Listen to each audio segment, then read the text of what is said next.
Call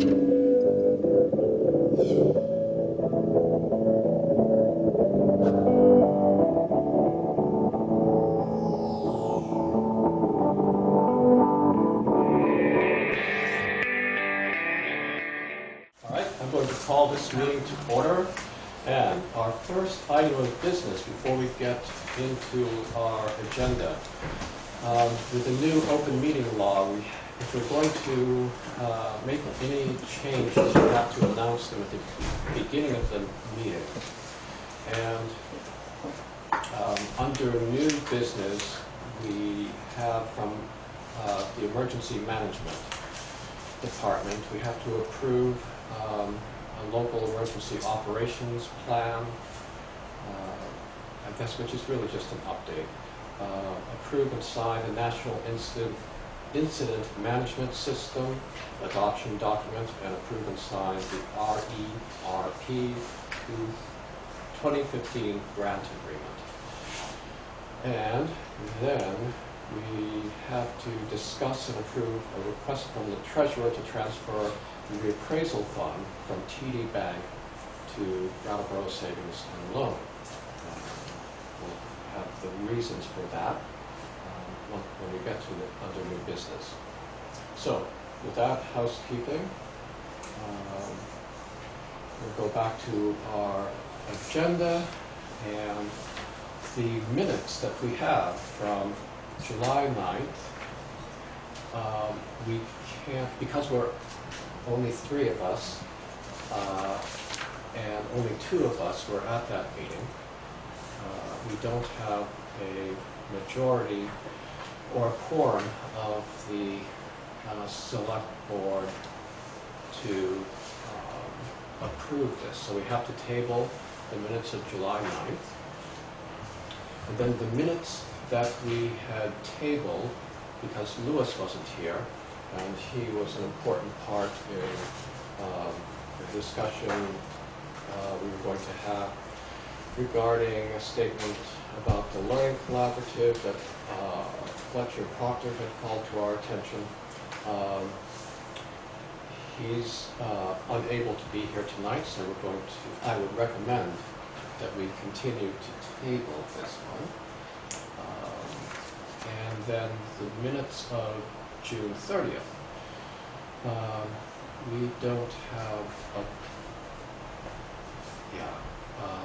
Joe Cook, Steve Gledbeck, myself and Lewis were here, but you were absent, and so we don't have enough people. So this gives us something to look forward to. Maybe we'll consider starting the meeting earlier on August 6th so we can plow through the minutes. But that brings us to bills for payment. We have warrant 2, 2P, and the capital fund. I would move approval of warrants 2, 2P, and capital fund number 1. I'll second that motion. Oh, thank you. Any discussion? All right. All those in favor? Aye. Aye. All right. We have recognition of visitors and public comments. But if you're here for the gravel pit, anything to do with that, that's later in our agenda. So if you want to wait, I don't think it'll take too long to get down there. But if you have anything other than the gravel pit, okay. For correspondence for information, we have letters to Ken Carpenter regarding a proposed subdivision from the Agency of Natural Resources in Act 250. Same thing for Donald Wood, proposed construction on Whitby Hill. DRB decision for the Historical Society expansion. Email from the Energy Committee. Anything on that list that you want to discuss? Okay. Under correspondence for discussion and/or action, we had a letter from Isha Williams, Martha Nelson, and Elizabeth Wood regarding traffic on Middle Road, specifically around Dutton Farm Road. and they were requesting a traffic survey, and where would I find that? Under correspondence for discussion. Okay. Correspondence information. There. So a traffic study request. So I'm not sure. We can do that actually. Where did I put? Someplace here, right here. This is a traffic study of a little further down on Middle Road. And I was going to suggest if they'd like to come in and look through this first. How old is that? What's the date? This is 2000, let me see, 2000, someplace here.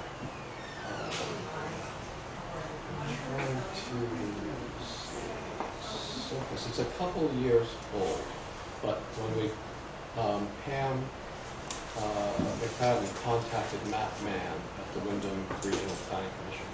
He said, suggested we look at this, and that he didn't think things had changed much since then. And they do need a flat stretch of road to do the study. So I was going to, if the board would like, I can get in touch with the people that wrote the letter, offer this, let them know that this study, and at another meeting, depending on what they'd like to do, we can consider, a traffic study request. Sounds good. Yeah. Okay. Then I'll do that. And we'll just table this traffic study request until I've had a chance to talk with these people, and we'll see what they would like to do. That brings us to unfinished business and a little update on the Learning Collaborative, if any, and Steve Blaybeck was our point person for that. So, moving on, update on the Renault gravel pits. So, I didn't make you wait long. And a little further down we have Alan McBain. And so, how about I start with you? Would you like to start here? I'd like to start with you. If you'd like Okay. to come up if you'd like. Okay. Let's see. You were, well, you give us the story.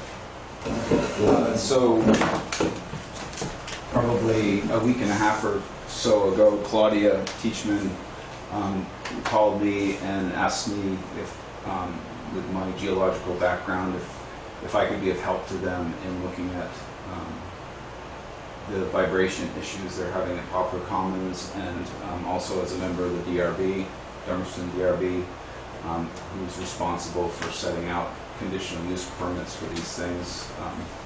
I thought it was appropriate. I contacted Zeke to make sure there wasn't a conflict of interest or anything with me talking to them as in both capacities, and he said there wasn't, and actually asked to be invited to the meeting, which he came.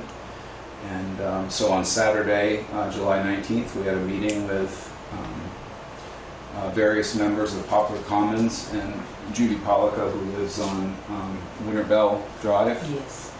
Right immediately adjacent to the gravel pit. And so I kind of wrote you a letter summarizing that I'm going to present to you, and I'd like to just read that letter, if that's okay. Dear Select Board members, on Saturday, July 19th, 2014, Zeke Goodband and I met with a group of residents from Poplar Commons led by Claudia Teachman, Poplar Commons Homeowners Association President. We were there to hear their concerns regarding ongoing blasting operations in the Renault Severance gravel pit south of Dummerston Station Road. I was there as a member of the DRB and also to share my knowledge of blasting garnered from 10 years of experience as the geologist for the Vermont Agency of Transportation, now known as VTrans. The main issue for the Poplar Commons people is vibration from the blasting. They don't necessarily get a lot of dust or noise issues. It's mostly the vibration from the blast. Judy and Donald Pollica, on the other hand, at Winterbell Drive, adjacent to the pit, are experiencing, in their opinion, and again, I have no firsthand knowledge of this. This is just information I garnered from the meeting. So they're experiencing excessive dust, noise, fly rock. They're getting rock from the blast onto their lawn, and vibration.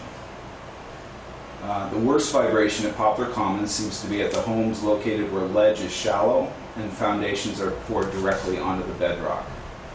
These homes belong to Kelly McHugh and Stephen Casabona.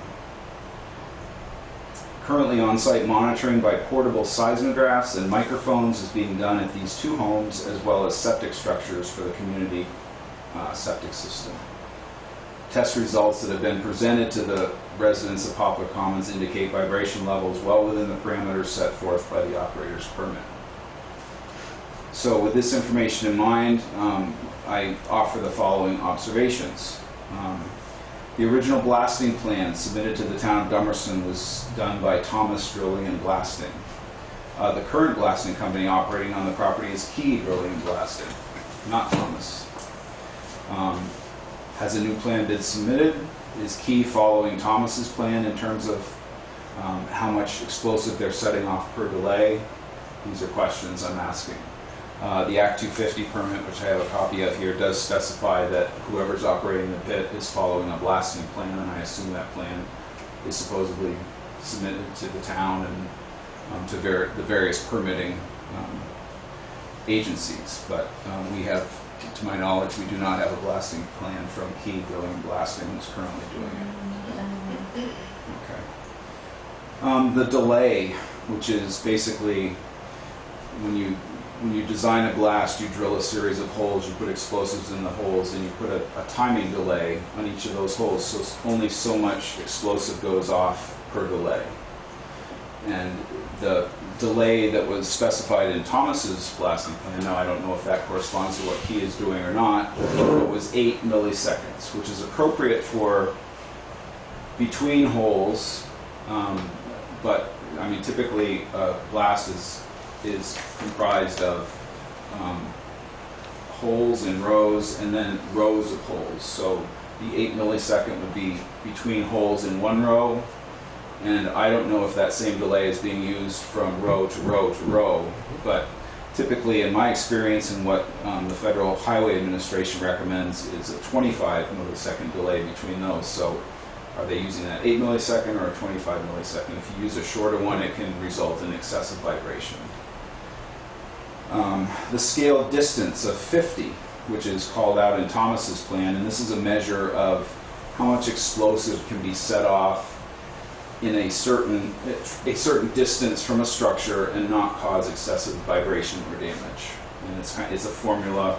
The scale distance equals the distance from the structure divided by the square root of the pounds of explosive. So they came up with a value of 16 pounds per delay based on a 200-foot distance from probably Judy's house, and that resulted in a scale distance, basically square root of 16 is 4, 200 divided by 4 is 50, so they've met their scale distance criteria.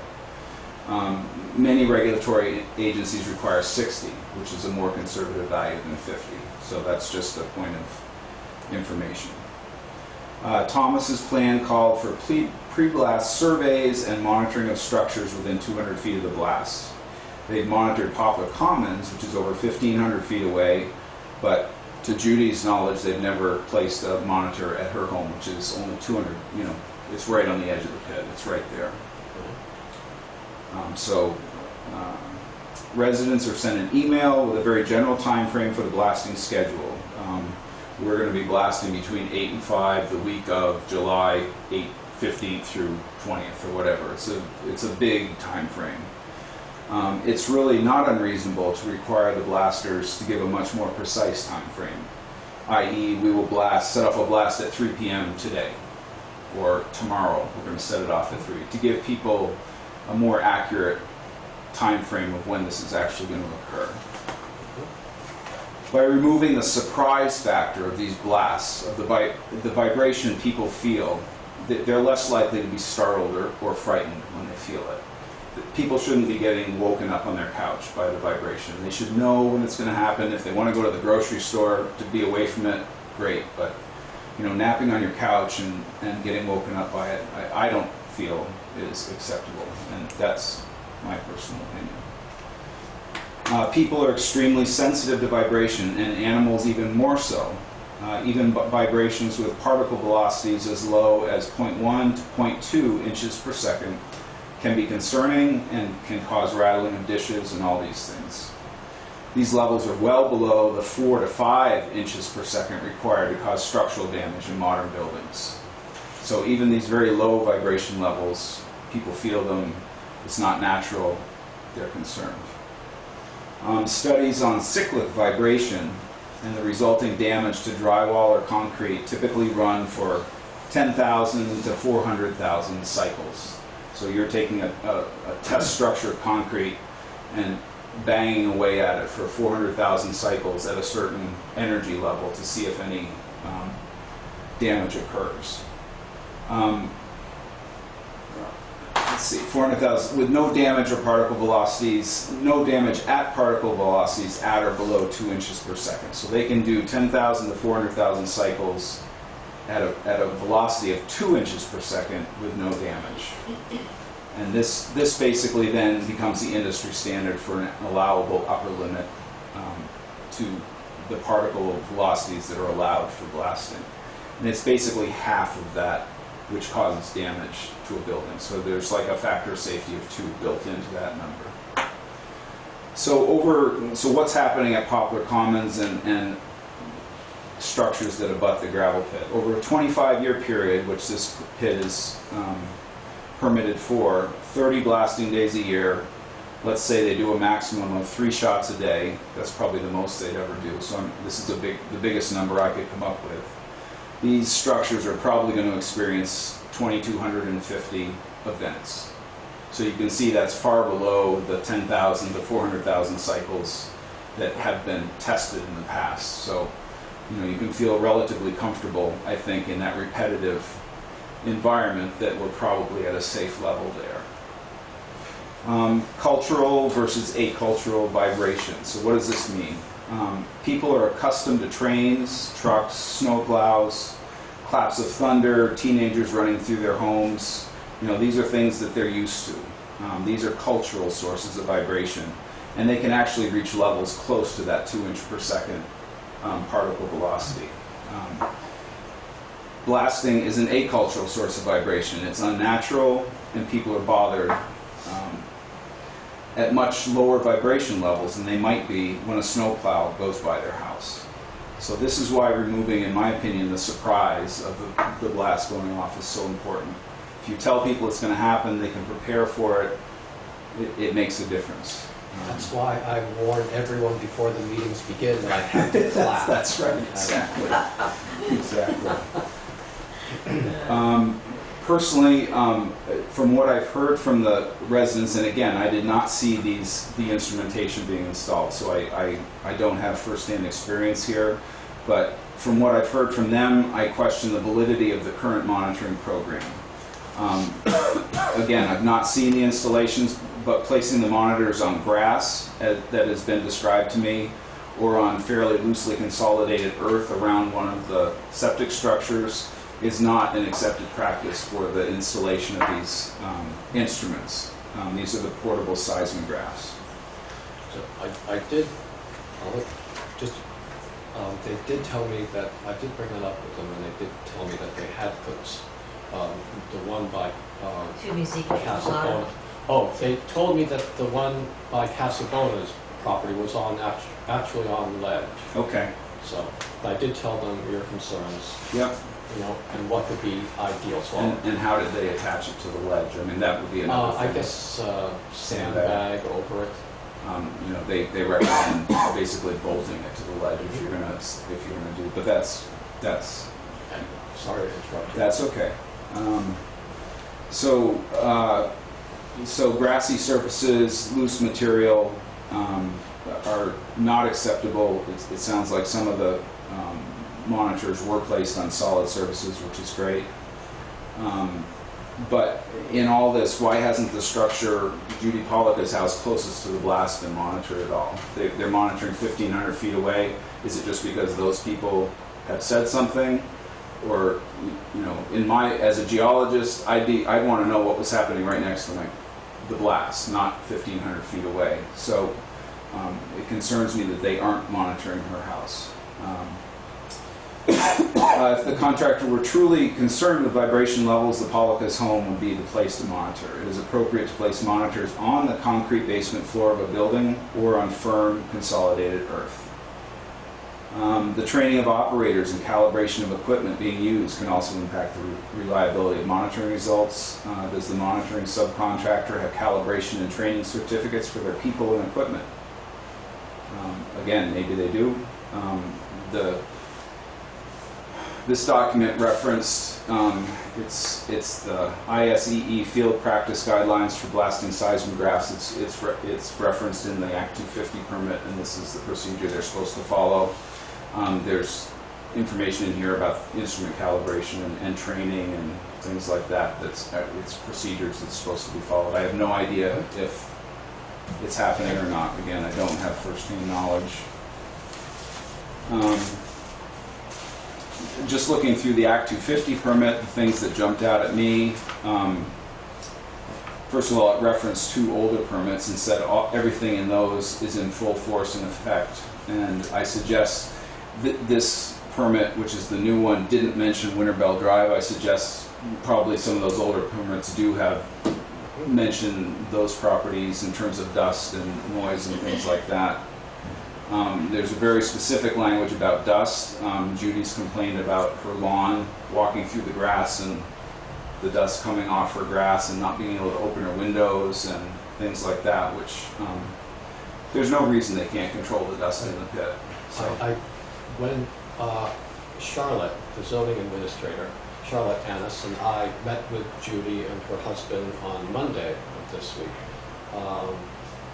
to try to get more information and address some of the concerns that she brought up at our last select board meeting.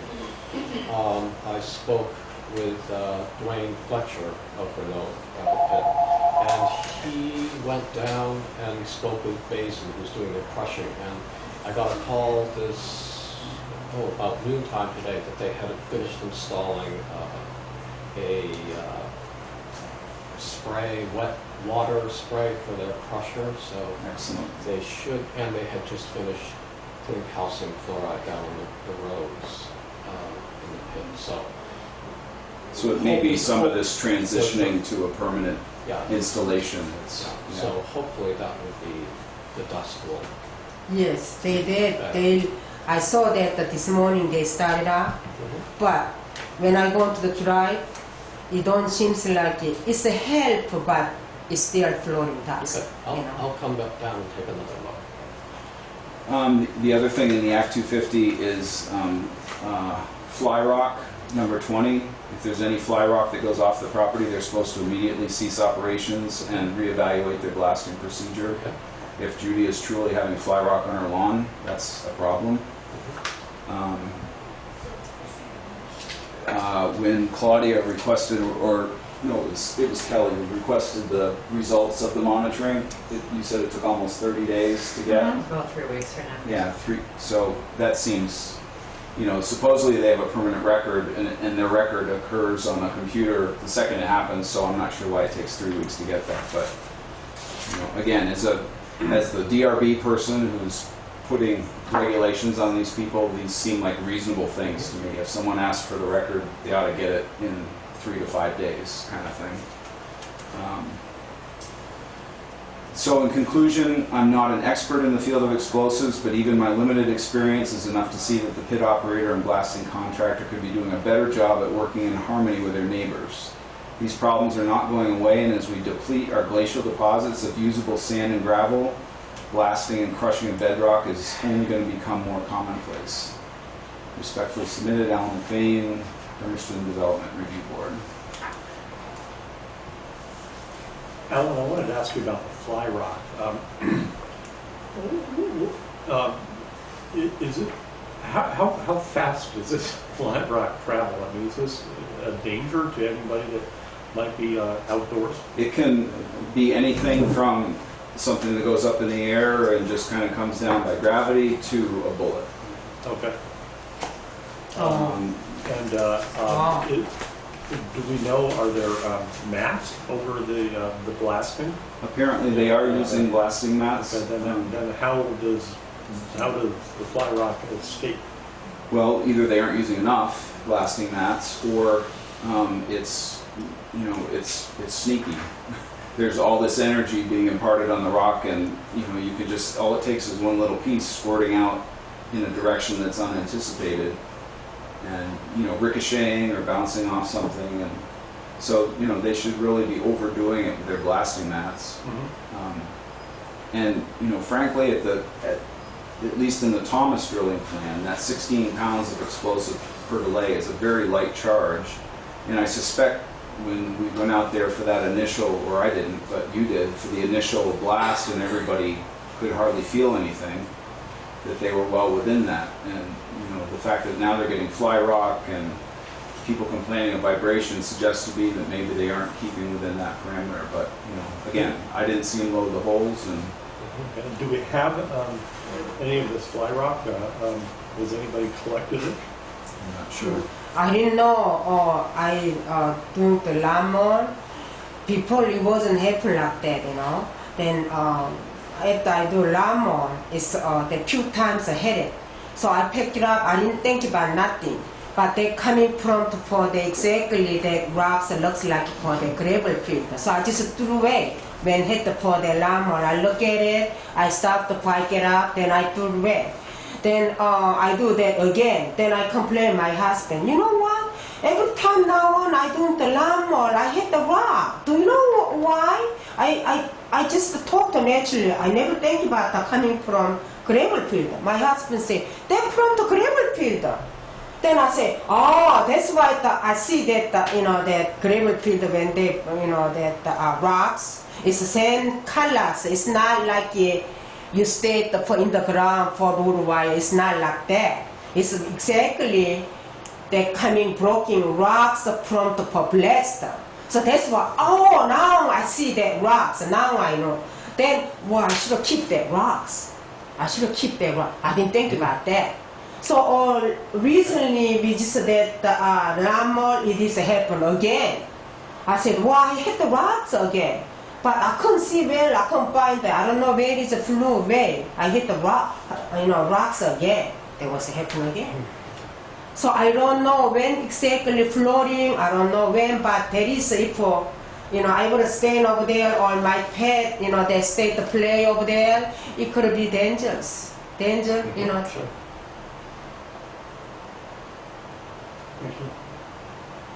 I just want to say, my husband Dave was in the gravel pit for that blast where you were in Kelly's home and Steve was in Steve Casabona's home. And he said that he saw like debris from the blasting mats lying around. So clearly they wear out over time. And as Alan said, all you need is one little rock, you know, like one part of the mat to deteriorate at the right time and you get fly rock. We also had a homeowner's son who videotaped the blast, I think with his, or taped it with his phone, so we actually have a picture of that. So I have a couple of questions regarding all of this. When do I ask them? Let's keep going and then we'll Okay. have some time. So do you have? I had a question. Is there any requirement to record and verify the level of the blast at the beginning if it's above 16? And how would anyone know? We're relying on the integrity of the blaster, who said he would put no more than 16 pounds per blast, and unless someone's looking over his shoulder watching it go in the hole, there's really no other way to know. According to the Thomas drilling plan, again, I don't know what Key is doing or what they're held to, but this was the plan that was submitted to the town. Let me find the right pages here. They're supposed to basically draw you a picture of the pattern of the holes. And typically on this picture they put numbers on there which indicate the delay for between holes. And then they're also supposed to have a log of the drilling of each of those holes that show you if they hit any mud seams or soft areas or anything like that, to try and keep track of if something does go wrong, well, you know, how troubleshooting and how do we figure out what happened. The size and the strength of the explosives, so all that's spelled out on these plans. Now again, we don't have one of these for Key, so by state law, I think they have to have this available if someone from MSHA, the Mining Safety and Health Administration, comes by and says, let me see your blasting plans. They're supposed to have this documentation for each shot, I believe. That's my understanding. But. So, some of, I'm just wondering, would you be available if I could set up a meeting with Renault or someone from Renault and someone from the blasting to go over some of these issues that you've raised? Sure. I mean, again, I'm not an expert, Right, and right. I don't want to put myself off as one, but I know enough to be dangerous, kind of. You know, I've. Sure. But yeah, I mean, I think there's some questions to ask, and certainly it seems to me Key should have submitted to us a blasting plan, if nothing else. Right. There's some things that I can do. I can ask them about the monitor at Judy's house. I can check on where's the Key blasting plan? Why do we have Thomas instead? What's the story on that? I can ask them about being more specific on the notification. I agree that's probably covers them. They'll blast between this time and that time. Exactly. I think if they would understand if they could be more specific, it would be. And if the monitoring they've done to date is truly accurate, if you go inside the buildings and get repeated values on the basement floor, I think there's a very good argument that they're well within their guidelines. And guess what? 2.2 inches per second particle velocity is annoying. It's going to make people go. Sure, that's why we have teenagers for 18 exactly. years. Exactly.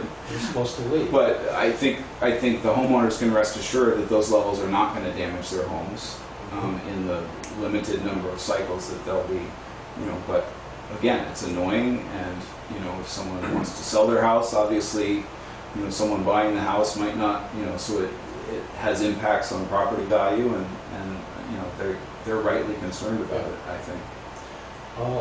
And of course, we'll talk with them about the fly rock also.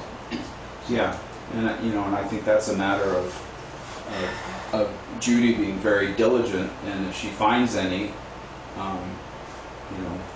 She has my numbers. to notify people immediately. I'm Don't. leaving the phone right Yeah. beside when I put my head on the pillow. It's right Right. underneath my pillow, so Yeah. I can hear she And I calls. mean, have someone from Renault come up on her lawn when they shoot. Sure. So, there's documentation that, nothing came up here, or yes, something did come up here and we need to do something different. Right. So I think they just could be more diligent in responding to people's concerns.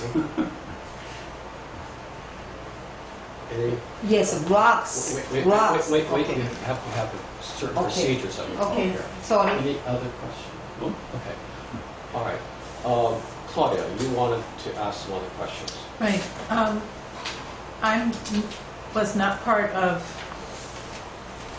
by default, maybe I had party status because Poplar Commons Homeowners Association's members asked for party status, but I'm wondering if you all know, I didn't attend any of those meetings with the, original permitting. And I'm wondering if, Zeke, particularly you know about something that someone said to me, but I don't know if it's accurate, about that they only have to do the monitoring at the beginning of each blast Yes, cycle, and then they pull the monitors. Right. So, I think they have a monitor just over the property line in the campground. You can see it from the chain link fence by your septic systems, I think. So what I'd like to know, who do I talk to request that I have a monitor placed on the basement floor in my house at the beginning of the next blast cycle, whenever that is, because if I'm not mistaken, they've pulled the monitors now. Yeah. And so I'd like to have, because I believe in scientific process, and I believe that there should be a control. To date, I have not had any shaking in my house at any point in time when other people have experienced that. And I would like to have a monitor in my house as a control, and then I question the accuracy of their monitors that were placed in soil between Kelly and Steve Casabona's house, and the fact that, as Alan said, but also as I thought of, and which is why I call Alan, that these monitors really should be on their basement floors in the area where the house is built on ledge. Because if they're saying, oh, we're only getting 0.05, that's from a monitor. Like, I want to see 0.05 at my house. And if I see 0.05 at my house and I see 0.05 at those houses in the basement on the part that's built on ledge, then something's not right with the monitoring system. Because my house, which is not shaking, and their homes, which are shaking, should read differently. I'm not worried, like, if yes, great. So if it comes below the 2.2 or whatever, that's fine. But I question their monitoring system. I am requesting a control monitor be placed at my house for the next round of monitoring. Number two, if Thomas, supplied this plan, did Key acquire Thomas, or why is there no plan from Key? And so I would like to have an answer to that question. Number three, so when those plans were submitted, those were submitted actually for the Renault pit. That was prior to the acquisition by Renault of the SB Lands pit, when all that Act 250 and all the permitting was done, that other homeowners from Poplar Commons participated in as interested had party status or whatever too. They're not even blasting in that pit, in the original Renault pit yet. They're blasting in the SB Lands pit. Did they need to submit did it just go like, okay, so well, we just bought a little bit more land, so we don't need to apply for another permit because that one permit covers, the blasting plan I think covers everything? SB had a blasting plan and Act 250 permission for blasting. So could we have a copy of the SB Lands blasting permit? Because I'm hearing that you're saying that sort of was grandfathered in, or that that went with the pit when Renault acquired that pit. And I don't know for a fact. I'm just assuming. I have heard that SB had, in their 250 permit had, leeway to blast so many days. So I don't know where their blasting plan is. We can I'll see if I can ask find about it. it. Okay, because I just have a little bit of, I feel a little odd when the blasting permit that was submitted is from a different company maybe than who's actually doing the blasting, So and maybe I'll what. look into that and Yeah. I'll let you know. And then, let me think. Also, the communication that we got from Renault, at least I believe Kelly and I got from Renault, said, hey, we can blast for 30 days in the SB Lands pit, and we can blast for 30 days in the Renault pit. So a total of 60 days in any year. So that would sort of double the impact numbers I got that email. So I'm like, okay. Like, does he have to buy a little bit more land and then he can blast for 90 days? I don't know. Like, when's it gonna go to around the clock? I think according to the new Act 250 permit, the two pits have been combined, and the 30-day stipulation is in this. So that would suggest to me that the 30 days applies to the combination of the two, not each one individually. Maybe But- somebody might want to inform them of that. Yeah. See, I think the way the ledge runs, you know, we talked about this at the meeting on Saturday. They're working on the SB side, and they're working towards, you know, the Renault pit. And so, you know, they're not trying to But that means have that, something in the middle going on at the same time. yeah, I don't think it's going to go on the same date, but I believe what they think is they can just keep on motoring through so that we can have 60 days, you know, and five days per week, so that's like 12 weeks of blasting when everybody kind of had the impression that it was originally going to be Yeah. 6 weeks of blasting. I kind of don't think it's going to work like that. 'cause I'd like I'd like them to have clarification on that and me too.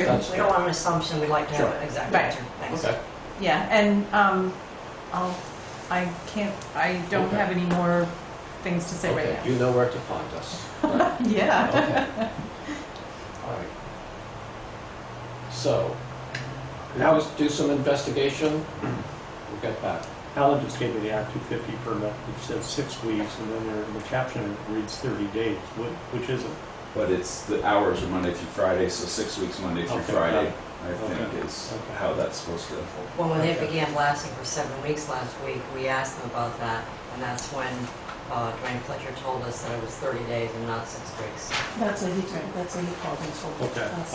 I have to think that it's almost done, Believer, isn't it? No, No, I think it's almost. no. Okay.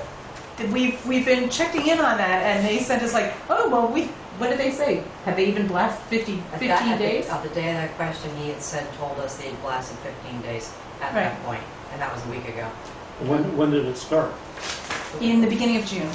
Last So they week- don't blast last week in 5. May. They don't necessarily blast 5 days a week. I mean, Kelly and I are keeping the email trail, and probably eventually we're going to consolidate and print. But it's pretty interesting how naive I feel like I and maybe some other people were, thinking, oh, 6 weeks, okay. End of May, you know, to the beginning of July, we're done. Shock value gone. We can like, you know, relax. Not true. Some days they don't blast at all. Last week they told us they were going to be blasting Wednesday through Friday. Then we heard that they didn't blast at all. I think the crusher, no, not the crusher, yes, the crusher broke, was pulled out for a part, came back in, but, Okay.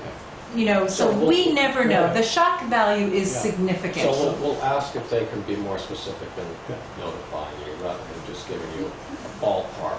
So do I understand that 6 weeks is not 6 consecutive weeks? No.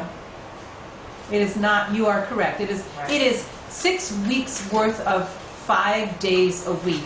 Okay. So they could, technically, they could blast 1 day in January, 5 days in February, 3 days in March, and it doesn't limit, I don't know if it does it limit on there how many blasts they can do a day. My understanding from talking to Dwayne and the people in the pit was they can only, they blast and then they have to remove the material that they blasted so that they can get to the next set of holes or drill the next set of holes or whatever. So it's not like they can blast, Right. because they've got all this material that they have to get out of the way. But still, I think, have some days they've done at least 2 blasts in a day, 3. maybe 3. But it doesn't, you know, so they could theoretically, like you said in your projection, 3 times a day for 30 days, but they told us 60 days. So. Because they really specifically said the SB pit we can do 30 days and the Renault pit we can do 30 days. So. Zeke, Yes. I don't have a question, I just have a comment. Okay. Alan, thank you very much for coming over, and I really truly wished we had called you in May, because I do feel that some of our questions have been answered. I also feel a little bit more at ease about some of the things that you've told us about house vibration and things like that, and so that's a lesson learned. You know you got to tighten these guys up a bit, and I think maybe we can have a peaceful future going forward. Judy, I'm here for you if you want to talk. I don't think they have a peaceable. Thank you. I don't know. Thanks. You know, Yes? No? Yes, yes, but not a half hour like the last time, but you'd like to say something? Yes, you know what, lately, when I've been visited some place, I look at the first window. But right now, it's for hot weather, they all front air condition. But somewhere, sometimes it's a cool weather, they open window. Oh wow, that is really looks nice. My place no can open window. So what I'm trying to say is, I live in close to be that gravel field. They wasn't built like that before until the Leonard brothers take it over. There's gonna be so much activity, so much traffic, so much dust. Can't even open window. I live in nice place, and also air environment. All just is bad over there. So even that over there, put the bathroom. They coming up the men coming to this way and coming smelling torture all my house. So I have the smelling bad, and I have the breathing for the dust. Then I have the put up for the traffic. All kind of so many things impact my house. So I feel like living some sort of for that some kind of bad environment factory or next time. That much bad. And lately, you remember when new Monday come, they're gonna slope for my driveway. Already, when they take it over, they say that they excuse, they say the state requirement. Then they got have for that the 10 feet is then 10 feet already. And I didn't talk about front. Go way over there.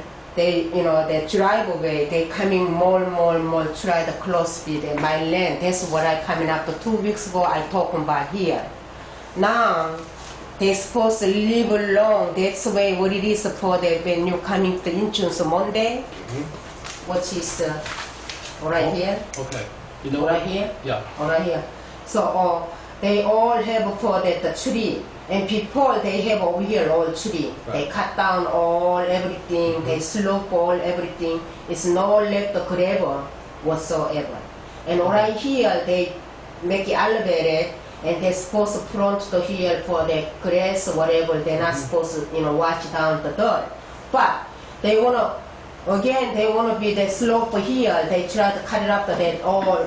They try to wanna moving that tree all the somewhere. They wanna sloping for that all over here. That is not alright. Okay. Now, your husband wrote us a letter, and I spoke to Renaud about it. Yep, we've got a copy here, and I'll just talk to him some more. Okay? Yes, and but it is his land. And Charlotte Annis, the zoning administrator, has been looking into this a little bit for you. Yes. But I don't know is we can help with some of the things, but I don't think some of the things that are issues for you, the borders and things, we just don't have. I know, but they already. We could send the fence viewers, but I don't really think that would help you. But I already buy the have here driver. I already buy the house. When I didn't know nothing about it. They already had make it all driveway all way up here. Right. At the teen civilian, he built the house started here, make talked about everything this. different. We talked about this 2 weeks Yes. ago, so Yes. I do remember. Okay. And so I'm not going to go over it again tonight. If you have, we want to be helpful, but we just don't want to go through the whole thing with. I know two this is a town requirement, state requirement. When they do that, they build over there for that side that dam. That's what the state. They say the state requirement, and also town, Dummerston town requirement. They do that to make it dust. They do that all kind of traffic smelling. It's moving trees not that good idea. Besides, they already pulling up over here all trees. It's all trees are gone. They already sloping down. They finish it right here as you see over there. Okay. I have been talking to them about that. What's that? I have been talking to them about that. Okay, that is a state requirement. After when they talk about state requirement, make it all mess for everything. So I wanna this is I really wanna fight for Okay. because I don't wanna remove for tree. I like to move over there, stand up, lock up the duster, and you know that the trapping. I don't have to see that. You know they can go come and go so many times, and they didn't give it to the court because I talked about last week. I can't. I mean 2 weeks ago I can't then land, and somehow I make them for angry. Okay, you're gonna be slowed down here, cutting up the tree, all of this, and making you know that not nice. They talk about nice, what is don't make it nice. That's what they try to do. What is not nice. So I just want to talk about this strongly and all the way up the first state. You know. Okay. Okay. I'll make sure they get your copy of your husband's letter. Okay. Yeah. All right. Thank you. Claudia? I guess I did have one other, I'm confused how, I don't understand why sometimes so many people in our development feel the blast and other times nobody feels anything. Like on the day that you were there and that Steve Blayback was there, nobody felt anything. So after that, you were on Kelly's lawn with your personal seismic monitors Yeah. and felt something on her lawn, and she experienced a much more heightened sensation inside of her Right. house. If their blasting is not exceeding the, you know, what they're permitted for, I'm just curious as to why sometimes the effect is so much greater and sometimes it's a non-event. I prefer that to someone with blasting experience. We would Yeah. prefer the non-events, Yeah. Sure. like continuously, Yeah. always. Oh. But Claudia, I was on the lawn with Zeke, and it was a non-event for me. I am skinnier than him. However, Maybe someone it's in their different. household Yeah. felt No, something I different. understand, yes. And I understand that on the lawn you would feel nothing, or almost nothing, because that's how my house is. It's on gravel and sand. So I feel nothing. Inside a house, which is physically attached to the bedrock, but what I'm saying is, some days, that house that's physically attached, within one day, there could be 3 blasts, and one of those blasts does this to the house, and the other 2 is nothing. So how can that be? Well, it has a lot to do with how deep the holes are, the spacing of the holes, the sequence in which they are let off. The geology probably hasn't changed a whole lot. But if they're doing the hardest kind of blasting there is, and that's basically taking these little knobs and trying to level them off to the bottom of the pit. So the shorter the drill hole is in ratio to the amount of rock they're trying to move, it's going to be harder to do. So wait, the shallower the hole, the bigger the impact to us? Well, or what it's called is the height to burden ratio. So the height is how big of a face you're working with. Quarries typically work in a benched face. There's kind of steps going up. So they come to the front edge of that lower step, they drill their holes to the bottom, and they just kind of topple the rock out into the thing. What they're trying to do is take these little mounds that are in the bottom of the quarry, drill holes into them, and just kind of shear them off at the bottom. There's no place for that rock to go, really. There's not a free face for it to move to. So it's referred to as what's called a stiff blast, in that the ratio of the height, the depth of the drill holes to the amount of rock they're moving. It's like trying to move a cube as opposed to a tall cylinder kind of thing, if you can picture that. It's a stout little cube instead of this big tall thing that's going to just topple over. And if the rock doesn't move, then all the energy of that explosive goes into the rock as vibration instead of being dissipated as the rock moves away from the blast. wait, so it doesn't, and the reason it doesn't move is because it's not falling off It a doesn't cliff wall? have a It's- free face to move to. You're just going like up and down. Yeah, exactly. It's just going like this, but they want to break it enough so they can move it with their equipment. So, they have to put enough energy in there to break it, but the rock doesn't get out of the way to let that energy dissipate. It just kind of stays there, and so you get that thump, and that vibration goes into the ledge as opposed to being dissipated in a direction the rock is moving. So another question, they were talking about creating larger, like there's all kinds of different sizes. They run some stuff through the crusher, they have some that comes out, like as in big hunks, but then they were creating a certain size or blasting for a certain size to use for under the I-91 bridge or whatever. Yeah.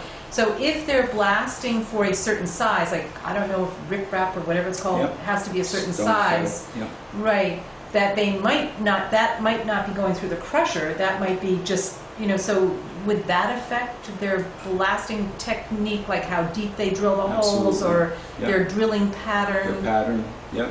Because you don't want to put so much energy in that you're going to fracture it. You have to end up with big pieces. So they're just trying to put enough energy in to create those breaks between their drill holes and leave these big blocks that are unbroken in between to use as the stone fill. So again, if things, it's kind of an experiment to see what works, and if things don't move like they should, then that blast energy is going to go into the ground as vibration instead of moving that material away. So all that has impacts. This manual put on by the Federal Highway Administration on rock blasting, it lists like 25 variables that can affect vibration, and it's not a simple thing. It's a very complex thing, and it's more of an art form than a science, or at least 50-50. And sometimes it's great, and sometimes it isn't. And, Okay, that case, if in then maybe next time they put my place for the money, is that only doing the one time for that they can see that precisely all that we need to see that few more time. The monitors monitor was present for several weeks. Yeah. Oh. So that's another concern that I have. Does it say anywhere in the permit how, if they're monitoring at the beginning of each cycle, does it say how long the monitors are supposed to be in place? I would really like to know that. Like, do they just have to have it in for one, and they were gracious this time and allowed it to be in for a couple of weeks? Yeah, I don't have the answer to that right now. Couple weeks when they do blast, you can see. But if they didn't do blast, a couple weeks just to stay there for nothing doing what they're gonna do. I like to put risk for that, when they bless the time to put, that maybe 3, 4, or 5, 6 times, I like to read that, not only one time. Right. Blessed. Right. That's what happened in the monitors that they placed in our development. Mm-hmm. They were there for a number of weeks through a lot of blasts. Okay. And we have requested. Did you get it? I finally got it. Okay, so it took us a long time to get it, but we got a record of what the monitor showed for each day that they blasted. Yes. So over a time period. Yes. So I guess that would be valuable information for us to have also, because if they're blasting for this bigger size stuff, if that's going to make a bigger impact on us, then hey, maybe like you said, we'll all go to the grocery store that day. Yeah, I'm all for that. Yes, okay. Alan, can I ask you one more question? And we talked about this a little bit at the meeting, about the impact of as it moves toward us. And you gave us a number, how much of the velocity over how much time would be to shake a house. How does the movement forward from the 1,500 feet toward the 400 feet, which is what we're expecting in the next 5 years, how does it exponentially increase as it approaches us? That number you originally gave us was for over there, but how does that increase as they move toward us over the next 25 years? Well, typically there's a variety of wavelengths of vibration, and the longer wavelengths affect structures that are further away from the blast, so you're very likely being impacted by the longer wavelengths right now. The longer wavelengths actually require a smaller particle velocity to cause damage. So actually, If vibration. vibration. Yeah, vibration would. Could you just say that again? The longer wavelength. Well, it's this It's this graph right here that they had in Thomas's plan. Oh, This one here. Okay, the longer wavelength requires a smaller So this is- particle size. Peak particle velocities. So you can see here's the frequency of the blast from low frequency to high frequency. That just means the wavelength's longer. They're long, slow waves down here and very rapid waves up here. So they put the 2" per second limit way up here. Now, if you look at your monitoring that you received, it lists the frequency next to the particle velocity. Right. And most of those frequencies that they're picking up occur in this range here. So, and a lot of them are up in the 40 range. So, but you can see as the frequency drops, now we're down to only 0.3. There was a 1.0 right there. But wait, no dishes rattled. So anyway, the longer frequencies require a slower or a smaller particle velocity to cause the same amount of damage that the high frequency waves do. So this 2" limit up here that they've set for the blast, if you project that over to here, now you're way above the threshold for damage in these lower frequencies. So wait, you're saying something that I don't quite understand. Okay. So if we are currently getting the longer wavelength, But what I said is that what you saw is on the other end. What Kelly showed me was up in this range right Okay, here. not in the Not low down end. in here. Okay, if we get down there, that's a problem. That's a problem. Well, but still down to like, we didn't see anything below 10, I don't think. And so that it's all was up in this range Based here. on the monitors that they had, The seismographs, yeah. that we're not so sure we're accurate. Right, so we have to Some determine have the been validity on of those. ledge, Yeah. some have been on ledge. I think they just need to monitor different places to make sure it's consistent. Yes, I want that control monitor. But asking my question again, how will that impact us as it moves hundreds of So feet? as or just- you get closer, you're going to be experiencing more of the high frequency vibrations and less of the low frequencies. Those low frequencies are going to just pass right by you and never really impact because the wavelength's too long. And again, the difference between the high and the low in terms of vibration? They both cause vibration. It's just that the low frequencies can damage structures easier than the high frequencies because structures naturally have those longer, their natural, they call the resonance of a building, the natural frequencies at which the building vibrates. So your statement is then, as they come closer to us, the vibration frequency is higher, but the damage factor is lower? Yes, Yeah. That seems like an oxymoron. it does. Yeah, But okay. that's actually the case. Okay. If you can withstand a much higher particle velocity in those high So come frequencies. on close, really quick. Yeah. Maybe we can Just kidding. amend the permit. Just kidding, everyone. I mean, but if the levels that they have recorded are accurate, you do not need to worry about your house being damaged. That's the bottom line. So we just need to ensure that the monitoring is as accurate as it can be. Okay. But we do have the saleability factor still of do people want to move in there?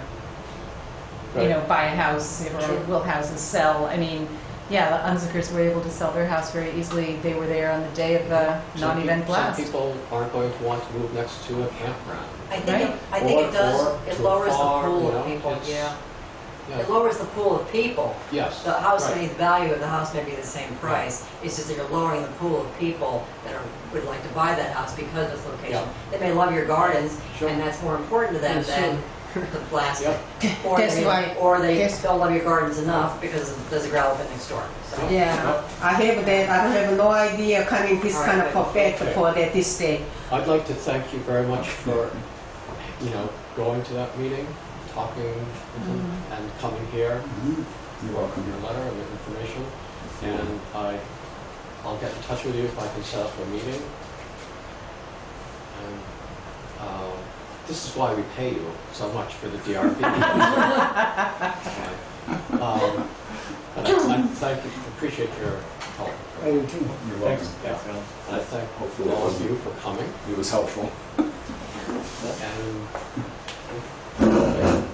so, that's, Very good, thank you, Alan. Sure. okay, we're going to move on. Could I ask one more question? Wait, Alan, don't Oh. leave. Okay. So, what if they blasted right at the 400-foot limit and kind of like cut us off from the, you know, like if they, I don't know if they could do that, but could they kind of, you know, they're allowed to come within 400 or 450 feet of our development. What if they just blasted right there, right now, and cut through that ledge? Would that, you know, with like if you're with that, and then work their way backwards or whatever, would that? It's a really interesting question. Yeah. Like would that? I don't know how deep they would have to go in order to, I mean, that's exactly what they do to create rock cuts on a highway. They do what's called pre-splitting. So the very first explosives that are set off is a very closely spaced line of holes that are right along your finished face.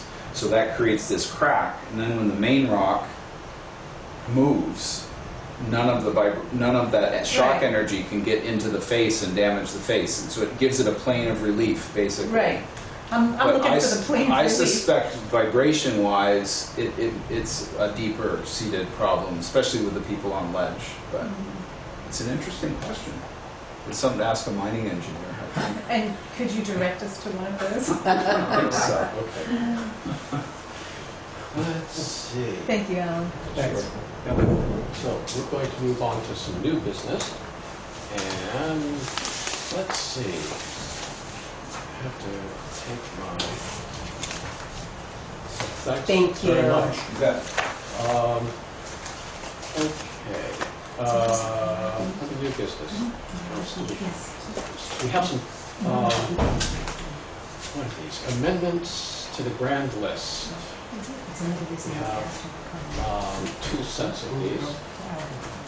Oh, yes, we have to sign those. So, what would we like to do? These have been forwarded to us by the listeners.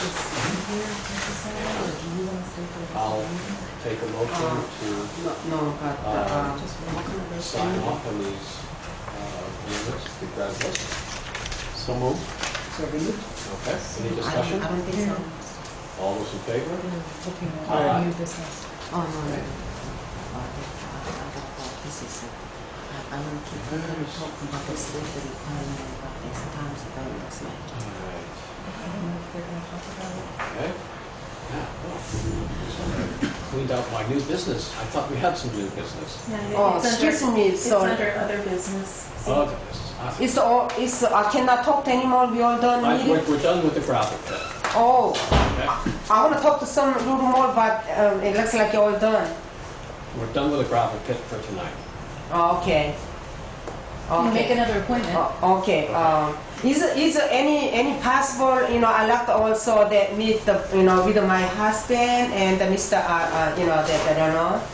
You could call him and ask to meet with him. You don't always, you can talk to him directly. Oh, okay.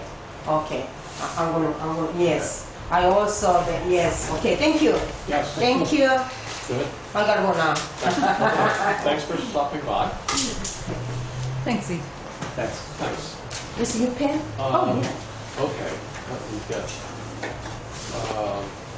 in here. Okay. So, this is from our emergency management director has sent us these forms. They're, you know, how do I describe these? That one right there is the grant, it's the paperwork for the grant agreement. Yes, so this is how, in the town report, there's that line item for $32,500 that the state provides or to fund our emergency management program. Right. So, we're supposed to sign this. It just has information for them. So, what would you like to do? Well, we approve this grant. Okay, I think that's a good idea. I'd second it. Oh, good. Any further discussion? All those in favor? Aye. All right, great. Now, you've got to sign it here. Okay. Right by the little green arrow, I bet. Right there. All right. Hmm. All right.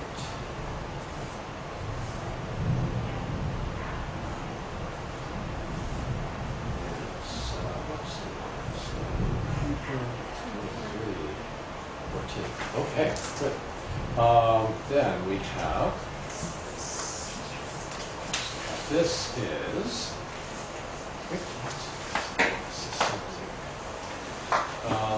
another, this is the National Incident Management System adoption. In it, all select board members are supposed to watch these 2 video presentations lasting approximately 30 minutes. And then you get a certificate, which means that you've complied with their requirements. Yeah. And so, we're supposed to sign this. So, approve it and sign. How do we go about watching it? Online, on your There's a link. computer. Yes, Yeah. yes, we'll make a copy of this and Okay. email you. Sure. Okay. What would you like to do? So moved. Second? All right. Further discussion? All those in favor? Aye. Aye. It says that we don't actually have to sign this, but No, that one you do need to sign. It's the one that was in the book, the Oh, white okay. binder that you All right. don't need to sign. all right. Just sign your name, good. All right. Going right through this and the local emergency operations plan. That was the one in the white binder. And the white binder is Out there. out there. It's the update of what used to be the basic emergency operations plan, and Vermont Emergency Management just changed the name this Yes. year to local emergency operations plan. And so what it is, it's just updated phone numbers, Board members. board members, so you'll be included now. They will just update you to, are you the clerk now? Mhm. Yes. Okay. Yep. So, I would accept a motion to approve that. So moved. Seconded. Okay, any discussion? And all those in favor? Aye. Aye, great. Okay, so we don't have to sign that one. so- No. And then, do you want to just give a rundown on this? Sure. Okay. I received notification this morning from our representative at TD Bank that our reappraisal fund CD had matured yesterday, and there's just under $73,000 in that account. TD Bank has adopted a new policy that any CD under $100,000 cannot be renewed. So they offered a savings account of 0.10% or a money market account of 0.15%. I called Brown Grove Savings and Loan. They do have CDs at 0.2%, but they also offer a money market account which will pay 0.25% interest, and the funds are liquid. You can access them if need be. You can make deposits when you need to. And that's what I would like permission from the select board, is to move that fund from TD Bank over to Brown Grove Savings and Loan. I would so move. I would second that. Any further discussion? Plus, you get those blue pens that are pretty neat, right? Well, all those in favor? Aye. Aye. There. Thank you. Lori, I'm just astonished. This applies to, this isn't just municipalities, this is individuals. If you have a I CD. don't know, because Wanda, our contact, is in Yeah. government banking, I see, so I'm not sure if it affects everyone, I see. but it does affect municipalities. Okay, thank you. You're welcome. I was astounded as well. Mhm. Okay. Well, I guess, is there any other business?